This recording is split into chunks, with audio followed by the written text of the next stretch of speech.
Assalamualaikum warahmatullahi wabarakatuh.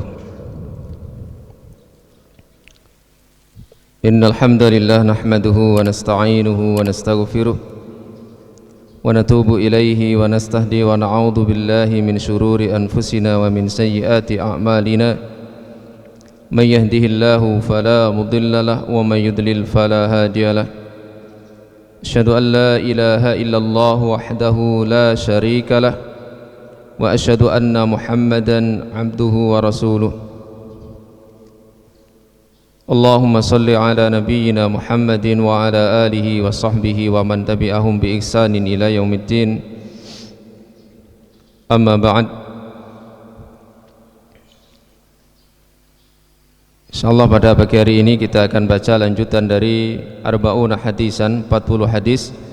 Kullu hadisin fi khamsi khisal, di mana setiap hadis ini mencakup 5 hal, dan kita bagi hari ini sampai pada hadis yang ke-22 yang diberi judul oleh muallif hafizahullah taala dengan min sifatillahi wa azimi alaihi, di antara sifat-sifat Allah dan agungnya nikmat-nikmatnya.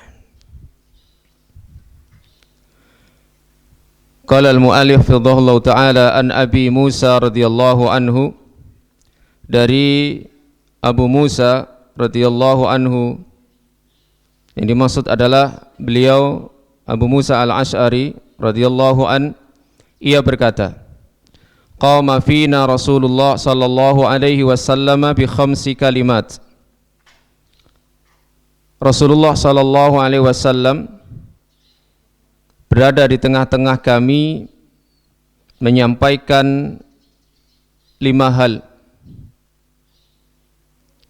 Faqala, lalu beliau bersabda, innallaha azza wa jal la yanamu wa la yanbaghi lahu an yanam. Sesungguhnya Allah azza wa jalla, yang pertama, tidaklah tidur dan tidak layak bagi Allah tidur. Yahfidul qista wa yarfa'uhu. Yang kedua, Allah merendahkan al-qista, maknanya adalah al-mizan, timbangan, wa yarfa'uhu, dan mengangkatnya. Yang ketiga, yurfa'u ilaihi amalul laili qabla amalin nahar. Diangkat kepadanya amalan malam hari sebelum amalan siang hari. Yang keempat, wa amalun nahar qabla amalin lail. Amalan yang dilakukan hamba di siang hari sebelum amalan yang dilakukan di malam hari. Yang kelima, hijabuhu an-nur. Hijabnya adalah cahaya. Hadis ini diriwayatkan oleh Imam Ahmad secara tersendiri, beliau dalam musnadnya. Muallif hafizahullah ta'ala memberikan penjelasan awal sebelum merinci satu persatu dari apa yang disampaikan oleh Nabi SAW berkenaan dengan sifat-sifat Allah subhanahu wa ta'ala.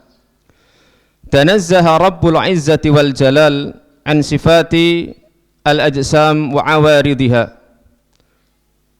Rabbul Izzah wal Jalal, Allah azza wa jalla, maha suci dari sifat-sifat fisik dan yang bertentangan dengannya. Wattasafa bikulli kamalin, Allah memiliki sifat dengan segala kesempurnaan. Wa tamamin yaliku bijalali wajhihi wa adimi sultanihi, dan kesempurnaan yang layak dengan keagungan wajah dan juga kerajaannya. Fahuwa subhanahu wa ta'ala la yuttasafu bi sifatin min sifatil khalaik. Maka Allah subhanahu wa ta'ala tidaklah boleh disifati dengan sifat dari sifat-sifat al-khalaik. Al-khalaik jamak dari al-khalq, makhluk. Khalaik ini juga diambil oleh bahasa Indonesia. Khalayak. Pernah mendengar kata-kata khalayak? Itu berasal dari kata-kata khalaik. Khalq. Makhluk. Khalayak ramai. Kannaumi wa ta'ab. Seperti tidur dan lelah atau capek. Allah Subhanahu wa taala berfirman dalam surat Qaf ayat 38, "Walaqad khalaqnas samawati wal arda wama bainahuma fi sittati ayyamin wama massana min lughub." Dan sungguh kami telah ciptakan langit dan bumi dan apa yang ada di antara keduanya dalam waktu 6 hari. Wama massana min lughub, dan kami sedikit pun tidak tersentuh yang namanya capek atau lelah. Qala Ibnu Zaid radhiyallahu anhu, Ibnu Zaid radhiyallahu an mengatakan tentang firman Allah Ta'ala tadi, wa ma massana min lughub, qala lam yamassana fi dzalika ana udzalikal lughub. Tidak tersentuh sedikit pun kami, yaitu Allah Subhanahu wa taala, dari capek sedikit pun.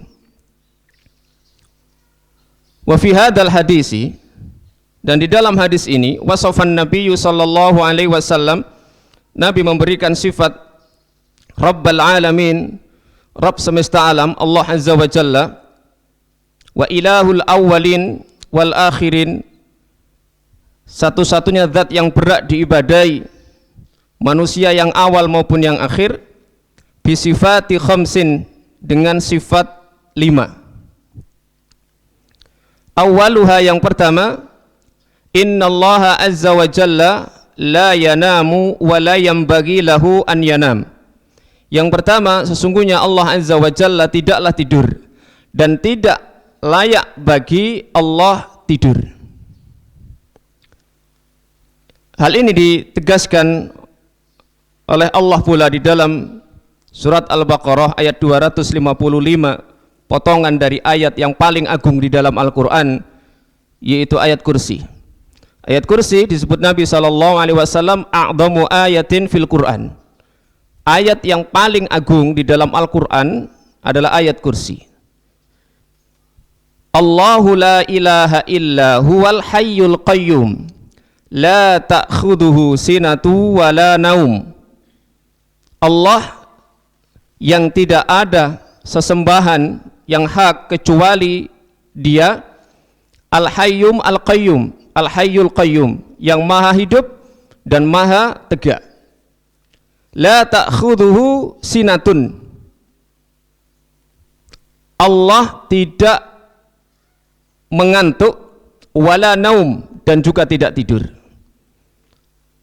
Istilah mengantuk di ayat ini diawali dengan kata kerja akhadha ya'khudhu, mengambil. Karena sesungguhnya orang mengantuk itu awal diambilnya ruh oleh Allah Subhanahu wa taala dalam masa tertentu, kemudian Allah tidurkan dan nanti dikembalikan. Dan ini adalah sifat makhluk Allah Subhanahu wa taala.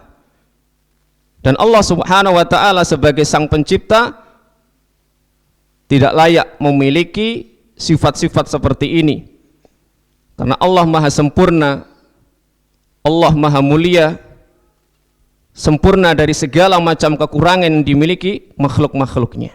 La ta'khuduhu sinatu wa la naum. Allah tidak ngantuk, tidak pula tidur. Karena memang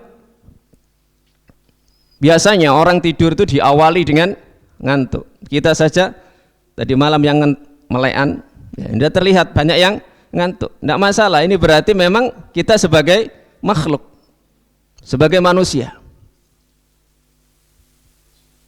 Allah Subhanahu wa taala berbeda dengan makhluknya. Maka salah satu sifat Allah Subhanahu wa taala yang dijelaskan oleh Nabi sallallahu alaihi wasallam di sini adalah Allah tidak mungkin tersentuh yang namanya ngantuk, apalagi tidur. Maka ayat kursi inilah yang menjadi, tadi kami sampaikan, menjadi ayat paling agung di dalam Al-Quran, karena di situ menceritakan nama-nama dan sifat-sifat kesempurnaan Allah Subhanahu wa taala. Allahu la ilaha illa huwal hayyul qayyum la ta'khudhuhu sinatu wala naum lahu ma fis samawati wa ma fil ard, dan seterusnya. Ayat yang di situ terkandung nama-nama dan sifat-sifat Allah memiliki kedudukan yang mulia dibandingkan dengan ayat-ayat yang lain. Ayat surat Al-Ikhlas ta'dilu sulusal Quran, sebanding dengan sepertiga Al-Quran. Surat Al-Ikhlas. Kenapa? Karena isinya sifat-sifat Allah. Qul huwallahu ahad, Allahus samad, lam yalid wa lam yulad wa lam yakul lahu kufuwan ahad. Dari awal sampai akhir sifat Allah Subhanahu wa taala. Di dalam surat Al-Hadid, para ulama tafsir mengatakan ada ayat-ayat yang senilai dengan 2/3 Al-Quran, sulusa Al-Quran. Dan para ulama tafsir mencurigai, dalam tanda kutip, itu ada di awal-awal. Subhanallahi ma fis samawati wa huwal azizul hakim, lahu mulkus samawati wa yuhyi wa yumiit wa huwa ala kulli syai'in qadir, sampai ayat berapa? 7 atau 8. Itu ayatnya nama-nama dan sifat-sifat Allah semuanya. Semuanya. Dan Al-Qur'an banyak diakhiri dengan nama-nama dan sifat-sifat Allah. Maka ketika seseorang ingin mengenal Allah, nama-nama dan sifat-sifatnya, tidak ada cara lain kecuali dengan mempelajari Al-Quran.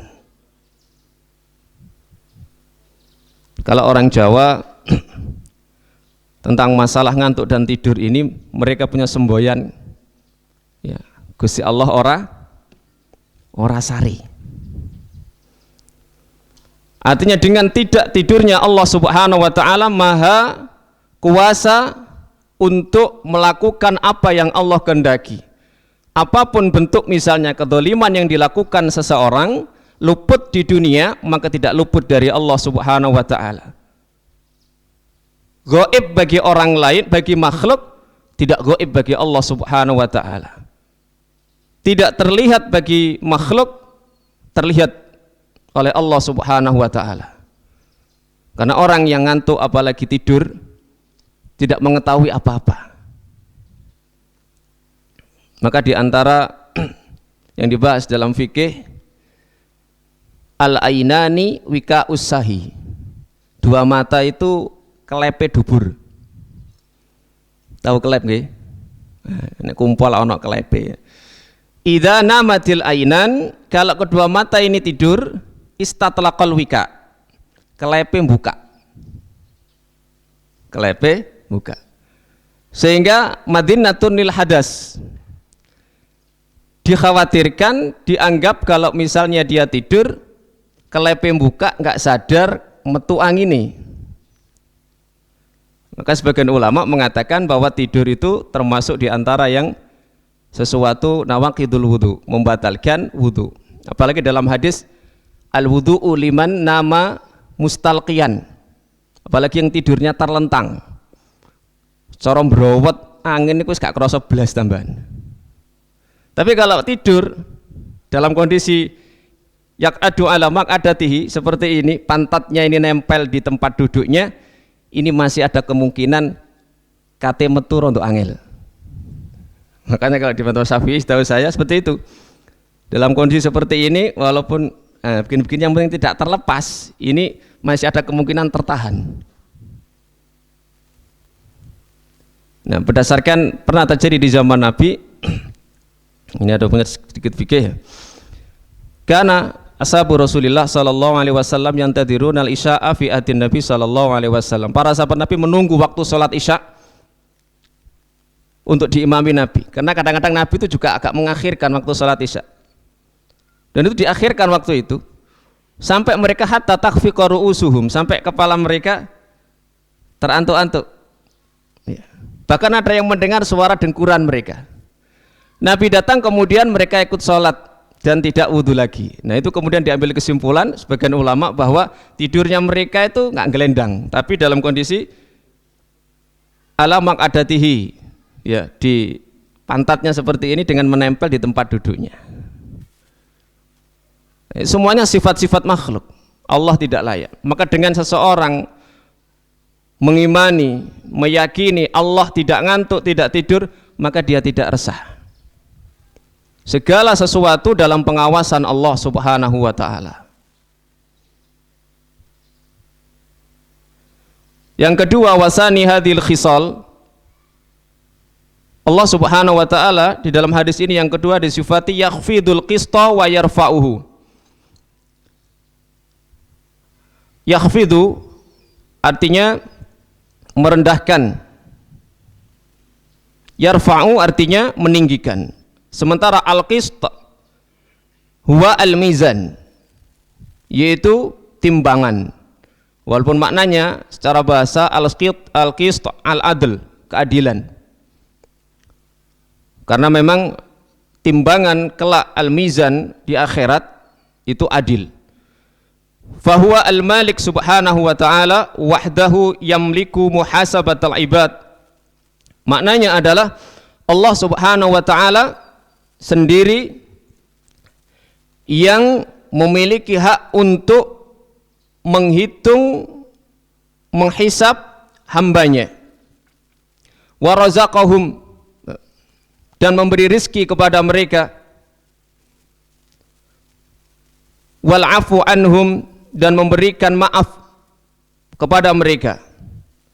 Fallahu subhanahu wa ta'ala yahfidu al-mizana wa yarfa'uhu bima yazinu min a'malil ibadil murtafi'ah. Maka Allah Subhanahu wa taala berhak merendahkan timbangan ataupun mengangkatnya sesuai dengan kadar amalan hamba tersebut. Serta wa yazinu min arzaqihim an-nazilah. Allah juga menimbang kadar rizki mereka yang diturunkan kepada mereka. Wa hadza tamsil lima yuqaddiru tanzilahu fasubbiha biwaznil mizan. Inilah yang dipermisalkan, yang ditetapkan di dalam Al-Quran dengan timbangan, sebagaimana dijelaskan oleh Al-Imam An-Nawawi dalam Syarah Sahih Muslim. Kemudian Al-Imam As-Suyuti mengatakan tentang makna dari Allah merendahkan timbangan dan meninggikannya, ay yungkisur rizqa bi'tibari makana yamnahuhu qabla dhalika. Allah mengurangi kadar rizki sesuai dengan karunia-Nya qabla dhalika, sebelumnya atau sebelum itu, wa yazituhu bin nadhar li muqtada qadarihi alladhi huwa tafsilun li qadaihil awal. Kemudian Allah menambah bin nadhar sehubungan dengan ketetapan yang rinci terhadap ketetapan yang pertama, sehingga Allah Subhanahu wa ta'ala yuqallilu liman yasha'u, bisa saja menjadikan sedikit orang yang Allah kehendaki dan menjadikan banyaknya.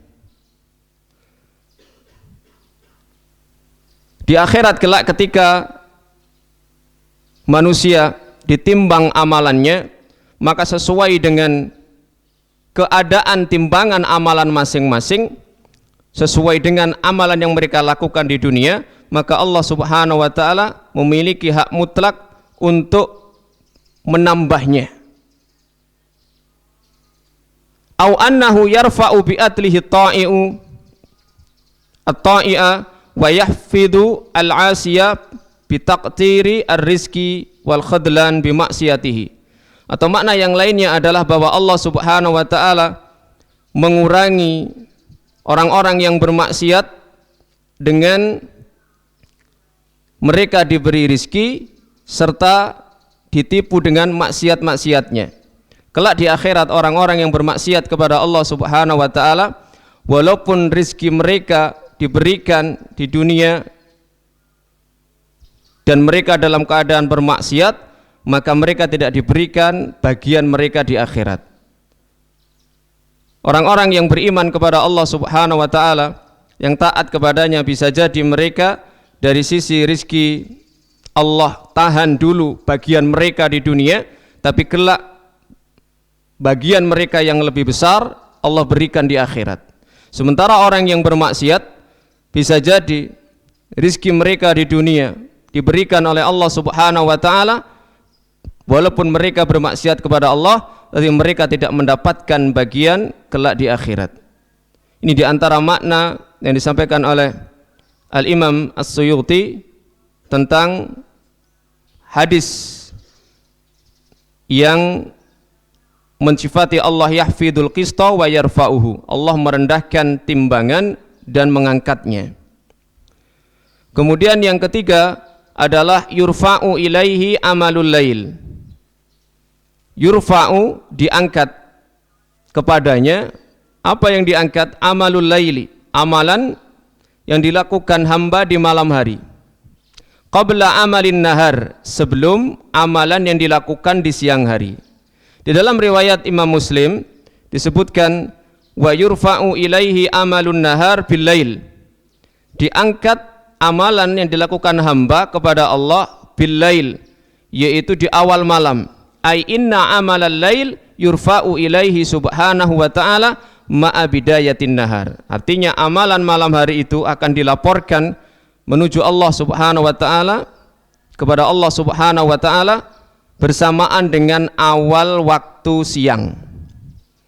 Jadi memang malaikat yang Allah tugaskan untuk mencatat, mereka memiliki tugas waktu yang berbeda. Ada yang bertugas di malam hari, ada yang di siang hari. Nah, di antara pergantian waktunya mereka adalah bagi yang mencatat amalan malam hari, maka mereka berganti dengan malaikat yang bertugas siang hari. Waktunya adalah bidayatun nahar, awal siang hari. Kapan awal siang hari?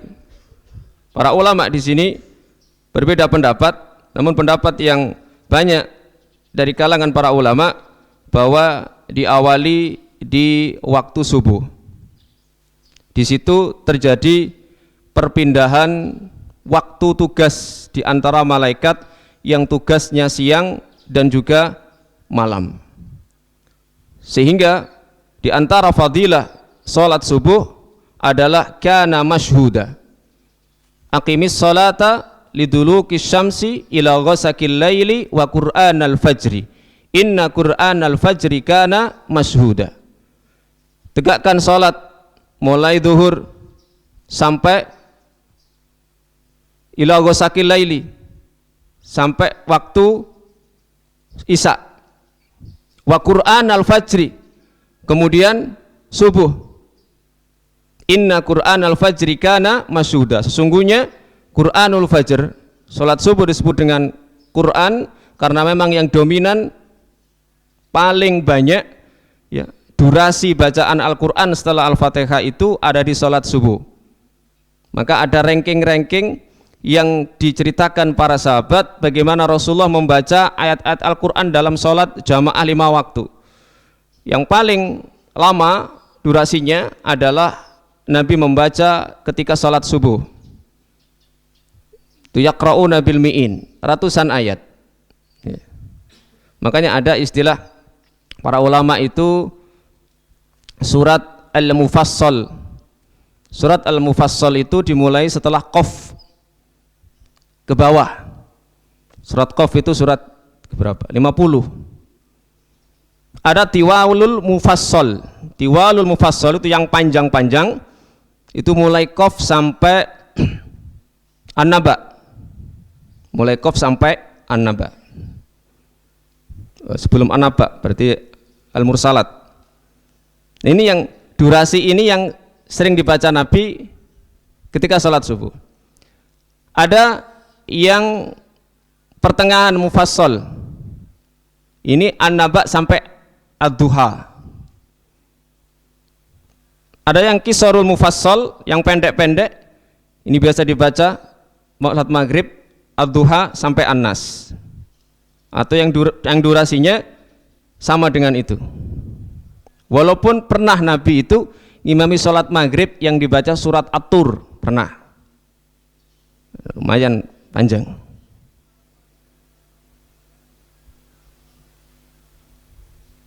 Pergantian para malaikat ada di salat subuh. Nabi SAW bersabda dalam hadis yang lain riwayat Imam Bukhari, yata'aqabuna fikum malaikatun bil laili wa malaikatun bin nahar. Yata'aqabuna fikum, di tengah-tengah kalian para malaikat itu mencatat di waktu malam dan malaikat di waktu siang. Wa yajtami'una fi salatil fajri, mereka berkumpul di waktu salat fajar. Itu dia sampaikan.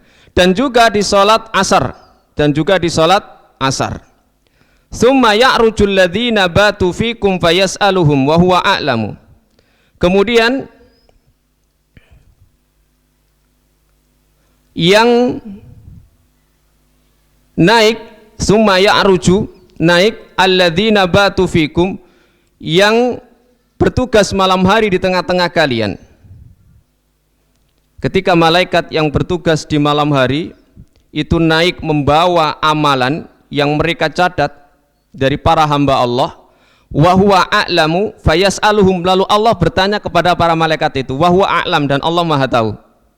Bukan berarti Allah bertanya kemudian tidak tahu, tidak. Tapi ini dalam rangka untuk supaya manusia itu mengetahui betapa sempurnanya sifat Allah Subhanahu wa taala dan keutamaan suatu amalan. Kaifa taraktum ibadi, bagaimana kalian meninggalkan para hambaku. Jadi para malaikat yang melaporkan catatan di malam hari ditanya oleh Allah, Allah Maha tahu, kalian tinggalkan hambaku dalam keadaan bagaimana? Fayaquluna taraknahum wa hum yusallun, kami tinggalkan mereka sementara mereka dalam keadaan sedang sholat. Wa atainahum wa hum yusallun, dan kami datangi lagi mereka, ternyata mereka juga sedang sholat.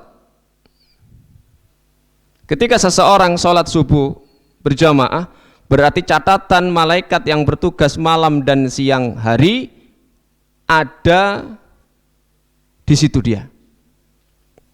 Di malaikat yang malam hari catatannya ada sedang sholat, di siang hari pun malaikat mencatat dia sedang sholat. Kemudian fayurfa'u ilaihi amalul lail subhanahu wa ta'ala qabla amalin nahar alladhi ba'dahu, wa amalun nahar qabla amalil lail alladhi ba'dahu, fa innal malaikatal hafadhata yas'aduna bi a'malil laili ba'da inqidha'i fi awalin nahar.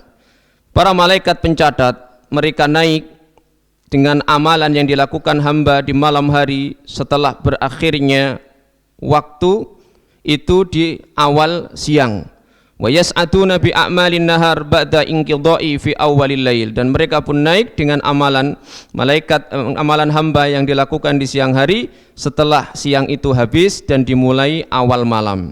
Ini dijelaskan oleh Al-Imam An-Nawawi dalam Syarah Sahih Muslim.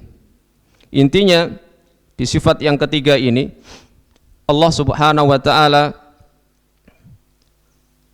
mendapatkan amalan hamba dilaporkan oleh para malaikat dan Allah Maha tahu.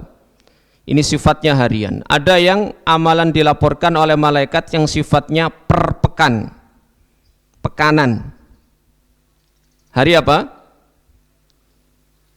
Cinten apa? Kira-kira sing pas. Di hari Kamis, hari Senin dan Kamis dalam satu riwayat, dua-duanya. Makanya Nabi juga puasa Senin, Kamis. Nabi ditanya kenapa puasa hari Senin? Dzaka yaumun wulidtu fihi, itu hari lahir saya. Kenapa puasa hari Kamis?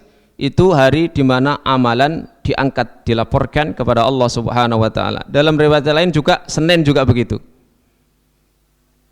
Kemudian per tahun ada di bulan Sya'ban. Lagi-lagi Nabi pun memperbanyak puasa. Wa uhibbu an yurfa'a amali wa ana shaimun. Saya suka ketika diangkat amalanku, aku dalam keadaan puasa. Karena termasuk di antara amalan yang menjadi pemberat seorang adalah puasa, karena pahalanya tidak terbatas. Allah sendiri yang membalas. Yang keempat, wa rabi'u hadhil khisal wa amalun nahar qabla amalil lail. Nah, tadi sudah dijelaskan sekaligus amalan siang sebelum amalan malam, ya. Jadi ketika berakhir waktu malam, maka amalan itu dilaporkan dan berganti catatan yang ada adalah amalan dilakukan hamba di siang harinya. Yang kelima, hijabuhun nur. Hijab atau yang menutupi sehingga Allah tidak bisa dilihat adalah an-nur, cahaya. Wa fi riwayatin ukhra, dalam riwayat yang lain dalam Sunan Ibnu Majah, hijabuhun nur, hijab Allah adalah cahaya. Lau kasyafahu, sekiranya Allah menyingkapnya, cahaya itu Allah singkap sehingga sudah tidak ada hijab, la ahraqat subuhatu wajhihi mantaha ilaihi basaruhu min khalqihi, maka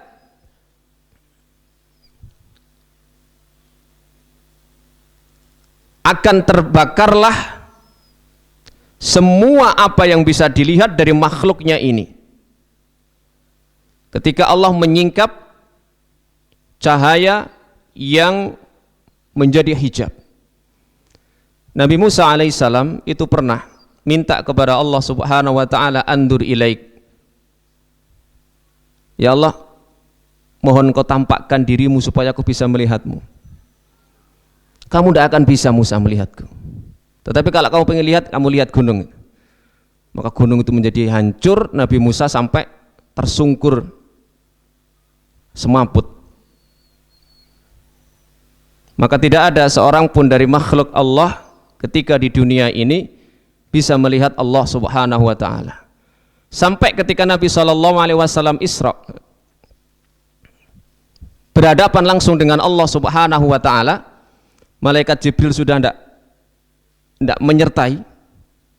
Ketika sudah di batas akhir atau disebut dengan Sidratul Muntaha itu, Muhammad, sudah kamu sendirian, ini sudah bukan makom saya, sudah bukan kedudukan saya. Maka ditanya Rasulullah SAW, hal ra'aita rabbaka ya Rasulullah, apakah jenengan melihat Allah wahai Rasulullah ketika menerima perintah sholat itu? Nah, itu di naskah yang belum ada seperti titik maupun harokat seperti zaman kita sekarang ini. Wis pokoknya asli gundul ini ku nemen, nggak ada titiknya. Sekarang kan kita bisa bedakan bak titik di bawah satu, tak di atas dua. Kalau dulu nggak ada sama sekali. Makanya pernah terjadi salah faham, utusan itu dibunuh gara-gara beda cara membaca dengan tulisan yang sama. Asalnya bacaannya benar dari awal, idza jaa hadzal rasul, kalau datang utusan saya ini, tulisannya fa, kemudian alif yang digandeng, kemudian seperti qaf, kemudian seperti ba, lam dan ha. Itu bisa dibaca dua. Bisa faqbalhu, kamu terima dengan baik. Yang kedua faqtulhu, bunuh dia. Apa enggak? Bahaya, keren ini. Ini diterima tadi dipatahin ya orang kayak gini. Itu tulisan nggak ada titiknya. Bisa dibaca faqbalhu, terima, bisa juga baca faqtulhu. Ya kalau zaman sekarang ini sih bener apa di WA ini kalau titik iblas sih. Oh, ikut trimon. Nah, maunya si penerima, maunya si pengirim ini suruh nerima. Tapi daripada spekulasi yang konek gak berbahaya, bunuh aja. Akhirnya dibaca faqtulhu, bunuh sudah. Nah, di dalam naskah hadis Bukhari, sebelum ada tulisan, ada tanda titik dan seterusnya itu, hadisnya itu ada dua cara membaca ketika Nabi ditanya hal ra'aita rabbaka. Yang pertama dengan huruf susunan yang sama. Nurun anna ra'aituhu. Nurun, cahaya, saya melihat cahaya.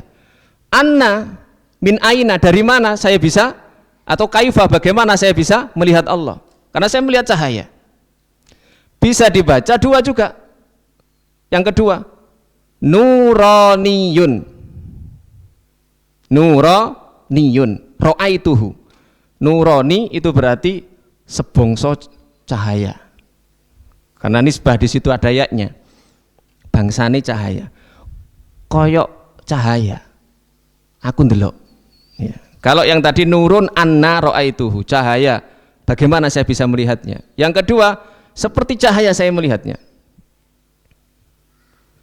Maka sesuai dengan hadis ini, hijabuhun nur, bahwa hijab yang seseorang tidak bisa melihat Allah itu adalah cahaya. Kalau cahaya itu disingkap oleh Allah, maka terbakar semuanya. Nabi Musa yang wakallamallahu Musa taklima, kalimullah, yang diajak bicara langsung oleh Allah, itu pun hanya suara. Dalam surat apa itu? Toha. Dalam surat Toha. Falamma ataha nudiya ya Musa anna rabbuka fakhla na'laik. Ketika Nabi Musa mendekati ada cahaya, kayaknya ada api, sambil membawa keluarga, mungkin bisa dijadikan api-api ya. Ternyata di situ tiba-tiba diseru, aku adalah Tuhanmu wahai Musa, lepaskan sandalmu. Nah, Nabi Musa hanya mendengar suara, tapi nanti di akhirat, di surga, maka kenikmatan yang dirasakan oleh penduduk surga adalah melihat wajah Allah Subhanahu wa taala. Wujuhu yauma idzin nadhirah ila rabbiha nadhirah. Wajah-wajah pada hari itu berseri-seri dan mereka bisa melihat wajah Allah Subhanahu wa taala. Maka Nabi SAW pernah, untuk memudahkan pemahaman para sahabat, kalian nanti masing-masing melihat wajah Allah seperti kalian melihat malam bulan di waktu purnama. Kalian tidak usah berdesakan. Maka itu adalah nikmat Allah Subhanahu wa taala yang diberikan kepada mereka yang menjadi penduduk surga, bisa melihat wajah Allah. Zat yang selama hidup di dunia diibadahi, zat yang selama di dunia diagungkan, nanti bisa dilihat di surga.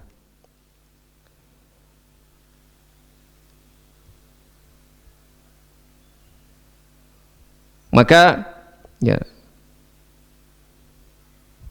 tidak benar jika ada yang sampai mengatakan ya, bisa melihat Allah Subhanahu wa taala ketika di dunia ini. Maka itu akidah yang batil. Adapun bermimpi, kalau kita membaca manaqib Imam Ahmad ya, itu diceritakan beliau bermimpi, kemudian ya, artinya diajak bicara. Salah satunya adalah ketika Imam Ahmad bertanya, bagaimana kami bisa mengenalmu ya Allah?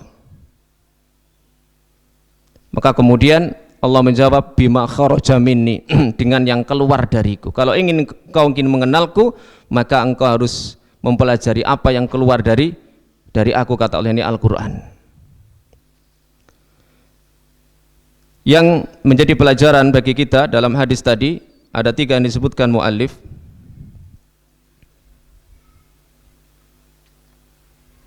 Yang bagi 'alal 'abdi al-muslimi an yakuna 'ala madhhabi ahli sunnah wal jama'ati alladhina 'arafu rabbahum bima ta'arrafa bihi ilaihim. Selayaknya wajib bagi seorang hamba muslim berada di atas madhab ahli sunnah wal jamaah yang mereka arafu, mengenal Tuhan mereka, mengenal Allah, mereka makrifat kepada Allah, bima ta'arrafa bihi ilaihim, dengan apa yang sudah Allah perkenalkan tentangnya kepada mereka. Allah Subhanahu wa ta'ala ingin memperkenalkan dirinya kepada hambanya dengan menceritakan sifat-sifatnya yang mulia, yang agung. Min sifati kamalihi la'iqah bijalalihi, dari sifat-sifat kesempurnaannya yang layak dengan kemahaagungannya. Fa asbatu lahu ta'ala ma asbatahu li nafsihi, maka ahlu sunnah wal jamaah menetapkan sifat bagi Allah sesuai dengan apa yang Allah tetapkan bagi diri Allah sendiri. wa asbatahu lahu rasuluhu sallallahu alaihi wasallam, dan juga yang ditetapkan oleh Rasulullah sallallahu alaihi wasallam isbatan, dengan satu ketetapan, bila tamsil, tanpa mempermisalkan.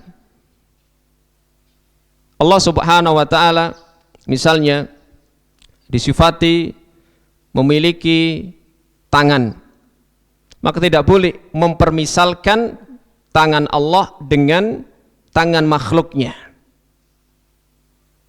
Wa tanzihan bila ta'til, dan juga mensucikan Allah tanpa ta'til. Ta'til meniadakan sifat. Wah, tidak mungkinlah Allah memiliki tangan, tidak mungkinlah Allah bergembira, atau Allah disifati dengan berjalan, berlari. Ketika mendapati hambanya bertaubat kembali kepada Allah, kemudian sifat-sifat itu karena sudah dari awal dipermisalkan dengan makhluk, sebenarnya maunya ingin mensucikan Allah, tapi justru kemudian meniadakan sifat itu, karena dari awal sudah dia mempermisalkan, sehingga kemudian wah, tidak mungkin, akhirnya dihilangkan sifat itu, padahal sudah ditetapkan oleh Allah dan Rasulnya. Wa arafuhu bi af'alihi wa ajibi makhluqatihi, dan keajaiban makhluknya. Kemudian juga tidak boleh tasbih, ya, menyerupakan dengan makhluknya. Wala takyif, dan juga tidak mempertanyakan bagaimana sifat yang dimiliki oleh Allah subhanahu wa ta'ala tersebut. Untuk tangan, ya apa tangannya? Nah, pertanyaan kaifa ini tidak boleh ditanyakan. Sehingga Ahlussunnah wal Jamaah ketika Allah menetapkan sifatnya dan Rasulullah sallallahu alaihi wasallam juga menetapkannya, maka tidak boleh yang pertama menyamakan dengan makhluknya, kemudian menghilangkan sifat itu, menyerupakan, dan juga mempertanyakan bagaimana iman apa yang Allah tetapkan dan Rasul tetapkan. Kita mengetahui Allah subhanahu wa ta'ala bi af'alihi, dengan apa yang sudah Allah tetapkan, serta dengan melihat berbagai macam keajaiban makhluk-makhluk Allah. Wa bima adhara lahum min adhimi qudratihi, dan melihat bagaimana Allah menampakkan kepada kita kekuasaannya. Wa bima asbaghahu alaihim min adhimi nikmatihi, dan apapun nikmat yang dirasakan oleh mereka. Fa'abadu rabban ahadan samadan ilahan wahidan la syarika lahu fi mulkihi. Maka Ahlussunnah wal Jamaah menghambakan diri kepada Allah, Rabb yang satu, yang menjadi tempat bersandar, satu-satunya yang berhak diibadahi, tidak ada sekutu baginya dalam kerajaannya. Ta'ala wa taqaddasa, maha tinggi, maha suci, an kulli aibin wa naqsin, dari segala aib dan kekurangan. Maka di antara ilmu yang paling agung, kata Ibnu Qayyim, adalah ilmu mempelajari tentang nama-nama dan sifat-sifat Allah. Dengan mempelajari nama-nama dan sifat-sifat Allah, menjadikan seseorang mengenal Allah. Dengan mengenal Allah, maka mereka akan mengagungkan Allah dan tidak melakukan kesyirikan serta maksiat-maksiat kepadanya. Yang kedua, wujubu dawami muraqabatillahi ta'ala. Dengan mempelajari hadis tadi, kita wajib, ya, senantiasa merasa diawasi oleh Allah subhanahu wa ta'ala, karena Allah tidak ngantuk, tidak tidur, maha mengetahui segala sesuatu. Yuhitu ilmuhu bikulli syai'in, ilmunya meliputi segala sesuatu. Nah, termasuk puasa, ini adalah cara melatih jiwa kita selalu merasa diawasi oleh Allah subhanahu wa ta'ala, sehingga membentuk orang yang bertakwa. Karena di antara bentuk ketakwaan, kata Syekh Abdurrahman bin Nasir As-Sa'di rahimahullah, salah satunya puasa itu membentuk jiwa muraqabatullah, merasa diawasi oleh Allah subhanahu wa ta'ala. Tidak ada orang yang tahu seandainya orang puasa masuk kamar, dia minum, dia tutup pintu, maka tetapi Allah maha mengetahui, ada muraqabah, merasa diawasi. Yang ketiga, isbatu sifatin nur wal fi'li lillah. Menetapkan sifat cahaya dan al-fi'l. Al-fi'l itu maha berbuat Allah. Fa'alul lima yurid. Allah maha berbuat apapun yang Allah kehendaki. Allah tidak ditanya, sementara kitalah yang ditanya. Kulla yaumin huwa fi sya'an. Wa annahu nurus samawati wal ard. Wa ma fihima wa munawwiruhuma wa ma fihima. Allah nurus samawat. Cahaya langit dan bumi dan apa yang ada di langit dan di bumi, wa munawwiruha, menerangi keduanya, dan apapun yang ada pada keduanya, yaitu ada pada langit dan bumi. Maka dalam surat An-Nur, Allahu nurus samawati wal ard. Allah adalah cahaya langit dan bumi. Mudah-mudahan hadis yang berisi tentang sifat-sifat Allah Subhanahu wa taala menjadikan kita semakin bertambah bagaimana mengagungkan Allah Subhanahu wa taala yang maha sempurna dari segala kekurangan dan aib, dan menjadikan kita termasuk orang-orang yang benar-benar mengenal Allah Subhanahu wa taala dengan sebenar-benarnya pengenalan kepada Allah Subhanahu wa taala. Karena ada orang yang mengaku mengenal Allah, ma'rifat billah, tetapi dengan cara tidak mempelajari apa yang keluar dari Allah Subhanahu wa taala dari Al-Qur'an, yang di situ Allah Subhanahu wa taala sebenarnya, kata para ulama, ingin memperkenalkan dirinya supaya manusia mengetahui Allah Subhanahu wa taala. Demikian, wallahu a'lam bissawab. Kita tutup dengan doa kafaratul majlis. Subhanakallahumma wa bihamdika asyhadu an la ilaha illa anta astaghfiruka wa atubu ilaik. Wa akhiru da'wana alhamdulillahi rabbil alamin. Wassalamualaikum warahmatullahi wabarakatuh.